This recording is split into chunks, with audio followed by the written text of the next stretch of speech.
There's a strange moment happening in cities all over the world right now. A man gets a raise, not a small one, a real raise, the kind that used to change lives. He celebrates for one night, orders expensive food, feels relief for exactly 48 hours. Then the new paycheck arrives, and somehow nothing changes. The apartment still feels temporary. The debt still exists. The savings account still looks embarrassed. The future still feels expensive. He makes more money than he ever imagined as a teenager. And yet, financially, he feels like he's running on a treadmill that quietly speeds up every year. This is the part nobody says out loud. For millions of people, earning more is no longer translating into becoming wealthier. In fact, in many cases, the opposite is happening. Because the modern economy has become extremely good at one thing, making higher income feel like progress, while quietly absorbing every dollar before it can become ownership. And once you see the mechanism, it becomes difficult to unsee. 30 years ago, a salary increase usually meant something concrete. A bigger financial cushion, earlier retirement, a paid-off home, maybe one parent working less. Income moved people upward because the cost structure of life moved slower than wages. Today, the relationship has changed. Now, when income rises, something else tends to rise first. Housing, insurance, education, healthcare, childcare, subscriptions, taxes, expectations, lifestyle inflation disguised as normal living. The system adapted, and the adaptation was subtle. Not dramatic enough to trigger panic, just steady enough to become permanent. In the 1970s, the average American home cost roughly 5 times the average annual salary. In many cities today, it's 10 times, sometimes 15. And that single shift changes everything. Because when assets rise faster than income for decades, labor slowly loses the race. That's the hidden tension underneath modern middle-class life. People think they're chasing wealth, but most are actually chasing the increasing cost of access. Look carefully at modern salary. A 6-figure income used to signal financial security. Now, in some cities, it signals the ability to participate. Not dominate, not own comfortably, just participate. You can earn more than 90% of the planet and still hesitate before opening a grocery delivery app. That sounds absurd until you examine where the money goes. Take a typical professional. Maybe they earn $120,000 a year, a number that sounds enormous during childhood. Then, reality begins subtracting. Taxes remove a large piece first. Housing takes another massive percentage. And housing today isn't just shelter. It's an investment market disguised as shelter. Then healthcare, transportation, student loans, utilities, phone plans, streaming service, retirement contributions, insurance for things previous generations didn't insure. Then inflation quietly taxes whatever survived. By the end, the high earner often discovers something uncomfortable. Their lifestyle expanded almost perfectly to consume their income. Not because they're reckless, because modern economies are designed to normalize higher spending the moment higher income appears. A pay raise arrives. Immediately, the algorithmic ecosystem reacts. Better apartments become reasonable. New car payments become manageable. Premium products become worth it. Vacations become necessary for mental health. Entire industries exist to intercept financial progress before it compounds, and they are astonishingly effective at it. There's an old idea called the hedonic treadmill. Humans adapt quickly to improvements. The dream car becomes normal after 3 months. The luxury apartment becomes emotionally invisible after 6. The higher salary becomes psychologically insufficient almost immediately. But modern capitalism industrialized this tendency. Social media accelerated it further.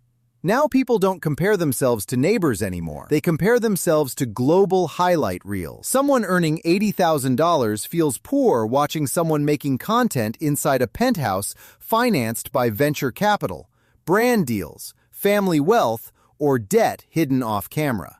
Comparison used to be local. Now it's planetary. And this creates a fascinating financial illusion. People assume they need more income. Sometimes they do.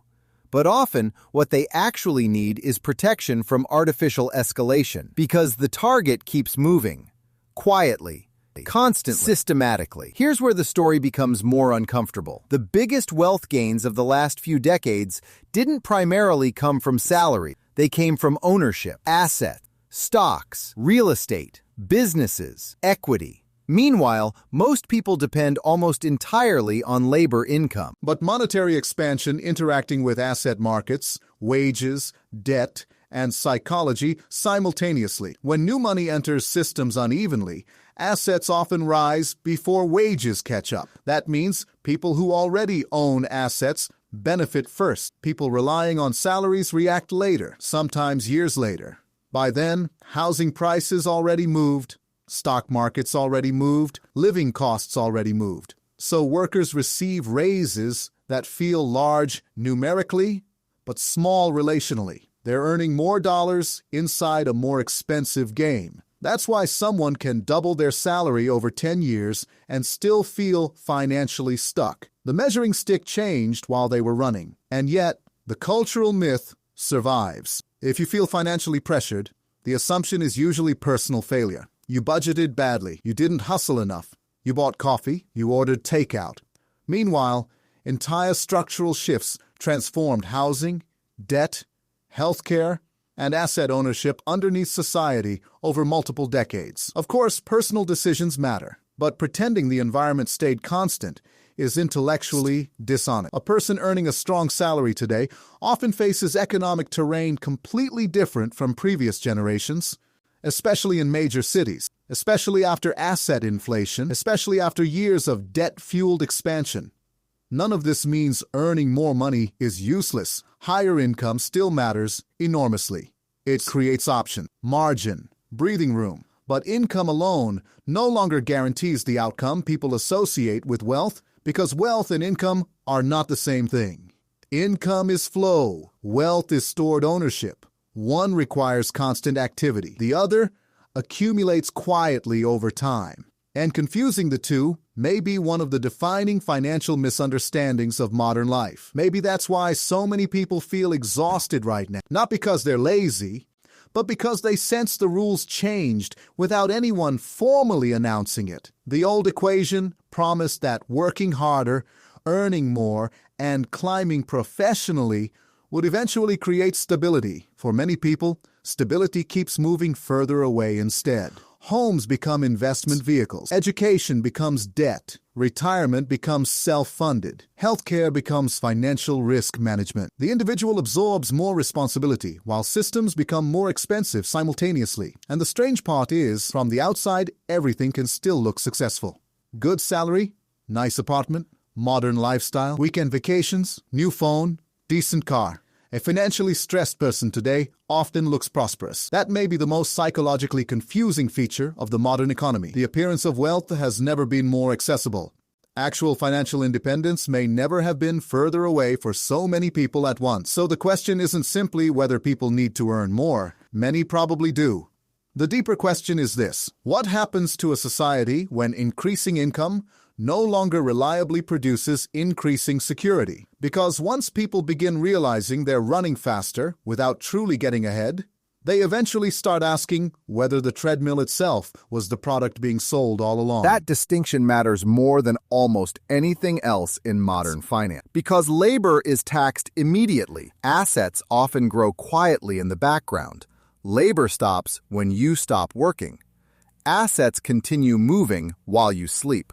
And over time, the gap compounds. That distinction matters more than almost anything else in modern finance. Because labor is taxed immediately, assets often grow quietly in the background. Labor stops when you stop working. Assets continue moving while you sleep. And over time, the gap compounds aggressively. This is why two people with similar salaries can end up living completely different financial lives 20 years later. One spends most of their income maintaining lifestyle expansion. The other gradually acquires assets. At first, the difference looks tiny. Then compounding arrives like a freight train. One person's income must constantly restart every month. The other person's ownership begins producing momentum. And modern economies increasingly reward momentum over effort. That's the part people struggle emotionally to accept, because culturally, we're taught that hard work and higher income naturally create wealth. But in practice, wealth often comes from owning things that rise faster than wages. That's a very different system. And ironically, high earners are often trapped more effectively than low earners, because higher income creates the illusion of safety. A lawyer earning $250,000 may feel wealthier than a small business owner earning $90,000. But if the lawyer spends nearly everything maintaining an expensive urban lifestyle, while the business owner acquires appreciating assets, the balance sheet tells a completely different story. Income can look rich while net worth stays fragile. This became painfully visible during economic shocks. Layoffs hit high-income professionals who appeared financially successful from the outside. Then suddenly, within months, the pressure surfaced. Mortgage payments, car leases, private school tuition, lifestyle overhead. The machine requires constant feeding. And once income stops, the illusion becomes visible very quickly. This is why some people making enormous salaries still feel anxious all the time.